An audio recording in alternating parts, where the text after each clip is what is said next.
Greetings, Mother Gullets, and welcome to Codex Compliant, the series where we get everything wrong.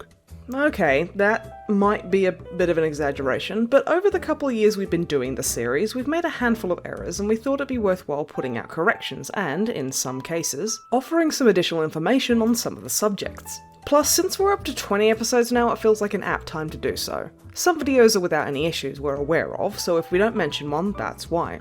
So, let's get right to it. The 3rd edition version of Codex Assassins was the first episode we ever did. It's a little weird to go back to now since we still had the occasional uncensored swear in those early episodes. The scandal. There's no major corrections to offer, but several people did comment to say that they were in fact able to buy copies of the book in a store rather than getting it by the arcane manners we mentioned in the video. It seems to be one of those things where it was available to buy conventionally in some territories but not in others. Canada seems to be one of those places, judging by the comments we've gotten. Also, the Mother Gullet story, which according to a relatively recent issue of White Dwarf is still upsettingly canon, originally comes from Ian Watson's Inquisitor, the first full novel in the 40k universe. We've mentioned it a few times, mostly as a punchline, since it's a weird novel with some uncomfortably sexual prose, but its slimy tendrils of relevance are spread widely so it comes up more often than you'd hope. The 3rd edition Codex Dark Angels video is fine, although several people mentioned that Naaman means loyal in Hebrew and not pleasant. Since we don't know Hebrew and we got our information online, we tweeted out asking why there was conflicting information. And a good friend of ours directed a friend of theirs who has expertise in Hebrew to our tweet, and we'll put their response on screen now. Basically, the word for pleasant and loyal are quite similar, and it leads to the confusion, but Naaman, or Naaman, does apparently mean pleasant. So strictly speaking, we didn't have to include this in the video, but it was super interesting and we wanted to share. The 2nd Ed Orcs video was also mostly fine, except for containing a grievous error. When we said Badrock, we put up a picture of Zagstruck. Unforgivable.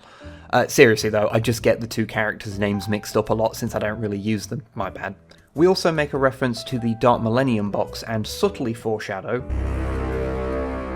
Okay, unsubtly foreshadow doing a video on it in the future. This was a mistake. I'm sure we'll do it one day, but for various reasons we've just not been able to get a video together for it that we're happy with, not least because our copy is missing more bits than we initially thought. So yeah, it will happen eventually, just don't hold your breath. In the 2nd Ed Space Wars video, there's no real errors, but there's a couple of bits to mention. Although there were indeed no bat reps in any other 40k codices, they did show up in a couple of the Warhammer Fantasy Army books from around the same time.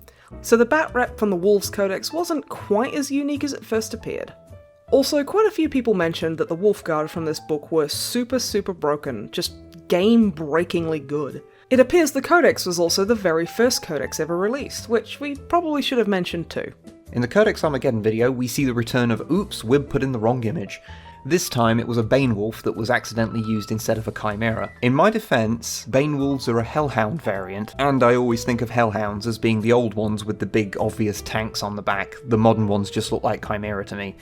That's my excuse and I'm sticking to it. Also, this didn't really fit into the video anywhere, but in the Codex they typo Legio Metallica as Metallica like the band at one point, which is ludicrously unimportant pedantry, but it's a thing we noticed. Our Space Marine model retrospective did pretty well, I guess. Although there is one big omission, we neglected to mention the Space Marine Strike Force Marines that came between the old Beakies and the main Jez Goodwin Mark VII Marines. They look very similar to the latter, but their arms had joints like the old plastic Beakies. You can usually pick them out of a lineup of Marines due to their shoulders being even broader than usual. Another little thing people brought up is that although we've always heard the Rogue Trader Marines referred to as Beakies, back in the day a common nickname for them was Womble Marines, named after the similarly conical children's show characters. Oh, and when we talked about the old bolter design being strange, we were talking about the fact that, despite what the lore says about how they work, GW nearly always uses barrel length on bolt weapons to show their relative ranges, and the magazine placement meant that the barrels on those old bolters were incredibly short. We weren't saying guns like this don't exist, because, I mean, they do, but we get how making that point in the quick and flippant way we did could lead to that misunderstanding. For the Warhammer Records video, there was a fun bit of info that we found out afterwards. The unreleased song we mentioned by the Hungry Trolls is related to a series of kids games that GW put out in the late 80s. These came with cassette tapes that had little songs on them that are, well, they're something else. Yeah, get down! haunting. A few quick ones now.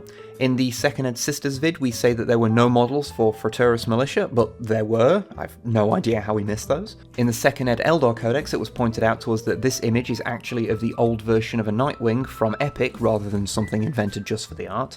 In the Fiend Factory video, we talked about D&D stat lines for White Dwarf characters, and we later discovered that they actually did have minis produced of them, including Ian Livingston. In the Armorcast video, we mentioned that modern Armorcast is seemingly in other hands now, and it turns out that we were right, since the old owner, Tim DePertis, hopefully we're getting the pronunciation right this time, sorry Tim, and the current owner, Gin Fritter, both got in touch confirming it.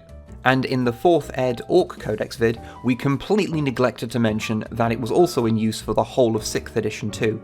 I think we just kind of forget 6th edition exists, honestly, much like Games Workshop seem to want to. Also, we accidentally typoed Rob Hubbard as Ron Hubbard in the music credits. I blame the fact I'd listened to a podcast about Scientology around that time. Finally, and this is a pretty big one, in the Realm of Chaos, the Lost and the Damned video, we said we couldn't find any hard connections saying that fantasy and 40k are in the same universe in the book. But shortly after the video was put up, we were directed to a specific passage in the section about cosmic monoliths. The Warhammer world is bound by storms of magic so that it remains isolated from the other worlds of the human galaxy. Elsewhere, the forces of the Imperium tenaciously fight the influences of chaos.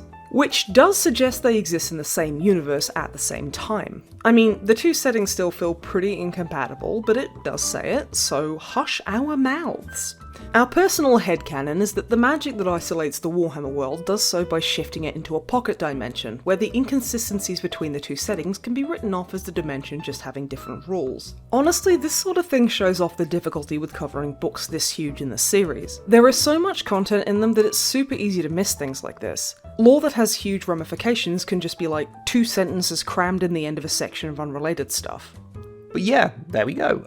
We think that's everything. There's typos and stuff like that, but if we go that deep, we'll be here all day.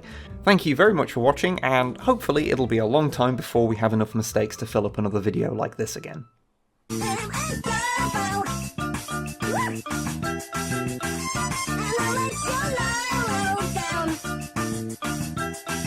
Down.